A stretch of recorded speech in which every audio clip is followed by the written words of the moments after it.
Questão 4. Em um sistema de vasos comunicantes são colocados dois líquidos immiscíveis, ou seja, que não se misturam, beleza?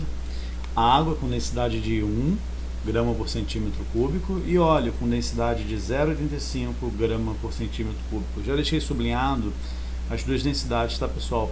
Repara que o óleo, olha, ele é menos denso, tá? Ele é 15% menos denso que a água. Após os líquidos atingirem o equilíbrio hidrostático, ou seja, após eles ficarem em repouso, observa-se numa das extremidades do vaso um dos líquidos isolados. É esse cara aqui, ó, que está pintado de mais escuro. Ó. Numa das extremidades, um dos líquidos está isolado, que fica acima do nível de separação, conforme pode ser observado na figura. Esse aqui que está tracejado, essa reta horizontal, é o nível de separação. E esse líquido aqui está totalmente acima desse nível. Primeira pergunta, galera. Quem é esse cara aqui? Esse cara é óleo ou esse cara é água? 3 segundos para você pensar. Se você pensou que esse cara é o óleo, você está certo. Por que, Ronaldo? Por que é o óleo? Oh, ficou horrível isso aqui. Por que é o óleo? Porque ele é menos denso, pessoal. E aí ele fica mais acima. Tranquilo? E esse carinha aqui, mais embaixo, é a água. Beleza? Bom, vamos lá. Determine o valor em que corresponde a altura acima do nível de separação e identifique o líquido que atinge a altura. Ele quer saber quanto vale esse valorzinho aqui, X, e quem é esse carinha aqui, né, que atinge essa altura X. Vamos lá? A notificação aparecendo chata aqui, eu não esqueci de desativar, depois eu desativo, pessoal. Qual é a ideia aqui para você resolver esse tipo de questão, que é uma das questões clássicas que aparecem aí, chamada de vasos, tubos ou vasos comunicantes, tá? Você pega dois pontos, esse aqui, que eu pintei de vermelhinho, e esse aqui. Geralmente você pega justamente dois pontos que estejam em cima do nível de separação. Por quê? Porque você vai ter dois pontos no mesmo nível e de mesmo líquido, né? Então aqui eu tenho um ponto de água e aqui eu também tenho um ponto de água. E qual é a ideia do teorema principal da hidrostática aqui? Esses dois pontos, como o líquido está em repouso, como eles estão no mesmo nível e como eles são do mesmo líquido, eles estão submetidos à mesma pressão. Tá? Então se eu chamar aqui, ó, ponto A e ponto B, eu posso afirmar categoricamente que A e B estão submetidos à mesma pressão. Por quê? Porque é um teorema da hidrostática. Pontos de mesmo nível, de um mesmo líquido em equilíbrio, estão sempre sob a mesma pressão. Beleza? A ideia é simples, você tem que captar ela. À medida que você vai afundando, a pressão vai aumentando. Então se eu sair desse ponto A e vir para um ponto aqui embaixo, ó, aqui por exemplo, esse ponto aqui, eu chamo isso de C, a pressão aqui em C vai ser maior, tá? Agora, se eu descer, aumentou a pressão, se eu subir de novo e voltar para o mesmo nível, a pressão volta a ter o mesmo valor. Quem pressiona A? Quem está em cima do ponto A pressionando A? 20 centímetros de óleo, mais, como isso aqui está aberto, mais a atmosfera, beleza? Quem está pressionando B? X centímetros de água, que esse carinha aqui é a água, mais quem? Mais a atmosfera. Bacana? Igualando isso, a gente vai ter essa resolução aqui, ó.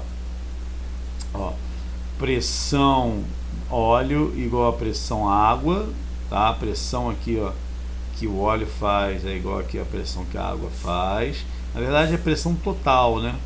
A pressão total é a pressão atmosférica, o P0, mais a pressão da coluna de óleo, que é aquela formulazinha DGH ou ρGH. Pressão da água, pressão atmosférica, porque aqui, ó, nessa coluna de água, a atmosfera exerce uma pressão, mais o ρGH. Beleza? Você vai cortar a pressão atmosférica, que aparece dos dois lados, e você vai cortar também o G, que aparece dos dois lados. E aí você vai ter densidade do óleo vezes a coluna de óleo igual, do outro lado, densidade da água igual a coluna de água. Qual é a densidade do óleo? Aqui embaixo. Essa parte aqui pode ignorar, pessoal, que eu já falei. Qual é a densidade do óleo? Aqui, 0,85. Qual é a coluna de óleo? 20 centímetros, estão vendo? Qual é a densidade da água do lado direito? 1. Qual é a coluna de água? X. Faz a continha, 17 centímetros. Então você vai ter 17 centímetros aqui. E de quê? Quem é o cara que está desse lado aqui? Água, beleza? Então a resposta é letra D de dado. Tranquilo? Ó, mais uma vez lembrando, galera, passou rápido alguma coisa, ficou embolado? Volta o vídeo e vê de novo. Manteve a dúvida mesmo assim? Escreve lá no fórum, me manda mensagem, me manda e-mail, que a gente vai estar te ajudando, tá bom? Questão número 5. Os grandes aviões comerciais voam em altitudes onde o ar é rarefeito e a pressão atmosférica é baixa. Devido a isso, eles têm o seu interior pressurizado em uma pressão igual à atmosfera na altitude de 2.000 metros. A figura mostra o gráfico da pressão atmosférica em função da altitude. Então aqui, ó, o que você tem nesse gráfico? Eixo X, altitude, aumentando aqui para a direita, eixo Y, pressão atmosférica, beleza? Repara o gráfico, a curva, à medida que você vem para a direita, em que a altitude aumenta, olha o que está acontecendo com os valores da pressão atmosférica. Estão ficando cada vez menores. Quanto mais em cima, menor a camada de ar sobre você, e aí, consequentemente, menor vai ser a pressão sobre você, beleza? Pergunta do cara. A força em newtons a que fica submetida uma janela plana de vidro de 20 por 30 centímetros quadrados, essas são as dimensões da janela, na cabine de passageiros na altitude de 10.000 metros.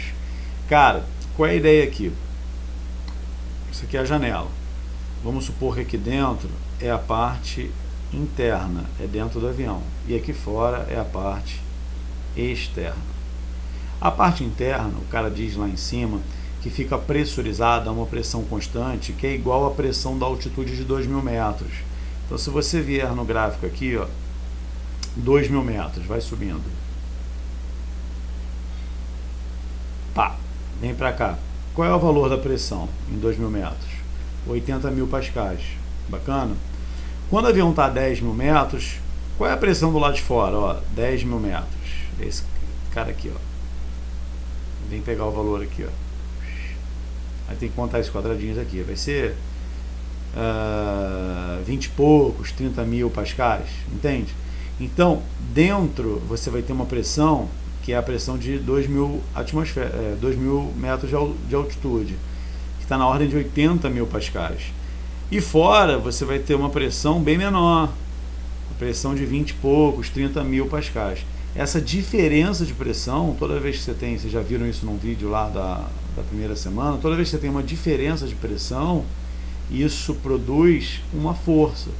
Sempre no sentido da maior pressão para menor pressão, tá certo? Onde é a maior pressão? Dentro do avião. Então, você tem uma força aí, ó, tentando empurrar a janela para fora. Por isso que nos filmes, quando tem uma rachadura na janela, uma rachadura no avião, as coisas tendem a sair do avião, são sugadas para fora. Bacana? Qual é a resolução disso? É difícil? Não, tranquilaça. Vamos ver. Ó, primeira coisa, vamos calcular a área da janela, fazendo essa multiplicação 20 por 30, dá 600 centímetros quadrados, e vamos passar isso para metro quadrado, dividindo por 100 duas vezes, como a gente já viu no exercício anterior, beleza? Então a área da janela vai ficar 6 vezes 10 é menos 2 metros quadrados. Como pressão, aqui a fórmula já está mudada, eu vou escrever para você entender melhor. Como pressão é força sobre área, você multiplica isso em cruz.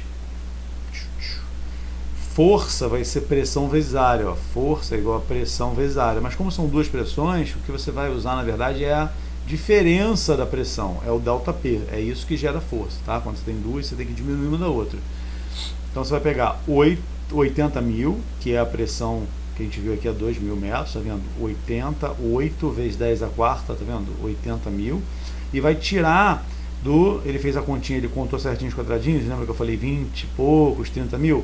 Na verdade já são 26.000, 2,6 vezes 10 a quarta.